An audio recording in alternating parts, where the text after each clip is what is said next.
what is RI News Today? I've seen it, I've heard about it. Tell me about a little of the history and how it got going and what you guys do on a daily basis. RI News Today is a daily news blog published 7 days a week that covers essentially the stories that the mainstream media doesn't want to cover anymore. In a nutshell, we've done lots of stuff on healthcare. We've done political stuff, some business material. We've done a lot of human interest stories. We have someone who covers the inside of sports. There's a health section, as I said, and we have, as it's been described to me, and this is the best description, we're covering the stuff that nobody else is covering, in a nutshell.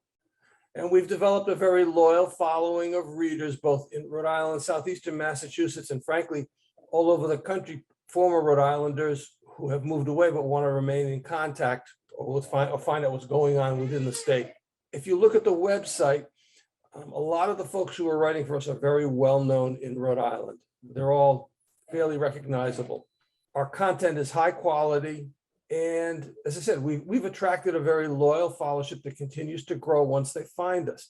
And it does publish daily, including Saturdays and Sundays. One of the topics that we were going to discuss was the state of local media. And I'm a news consumer, you could say. And what I found, I moved to Rhode Island in 2009 for school. I found that over the years, the articles and the videos shown on the 6, 10, and 12s has been just more and more refined and PG, ized, if you will. They don't show the cones in the street anymore. They don't show the shell casings on the road. We're just getting a very plain Jane deliverance by all the networks now. But really, I mean, there's a lot going on out there. We should see it. I feel like we're being shielded. What do you think about that? I think that's a fair statement, but I think there's more to it than that, to be honest. You've got the traditional television media, newscast. Let's face it, they've got basically a half hour to tell a story. So they're under immense time constraints in terms of what they can cover. Right. From my perspective, the biggest issue we all face, and I am genuinely concerned about this as a citizen, is what's happening to local press, print media.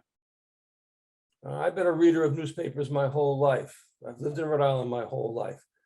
And what has happened to the Providence Journal in the last few years, to me, is just a travesty. It's really print where you get the most in-depth information. I mean, they've got the time and they're supposed to have the personnel to go out and do this. And if you look at the paper, there's virtually nothing done at the local level. It's all syndicated news feeds. What is the real function of a local print paper? Is to report what the politicians are doing and what's going on. And we're not getting that. I mean, it's just that simple. And I think that's a scary prospect for all of us to think about. This is going on all over the country. You look at the number of local and small town papers that have either collapsed, gone out of business, or have been reduced to a fraction, a small shell of what they were. I mean, they're not owned by local businesses anymore. I mean, if you look at the history of print media in this country, it was started generally by local people in local markets to cover the local information. As these large media companies have bought these local papers up, they're only interested in the bottom line and the shareholders. I mean, they don't really care about the actual end reader. Right. So they have no loyalty to the communities in which they're publishing. So the easiest solution is for them just to get rid of the local people and use newswire stuff to fill the paper up.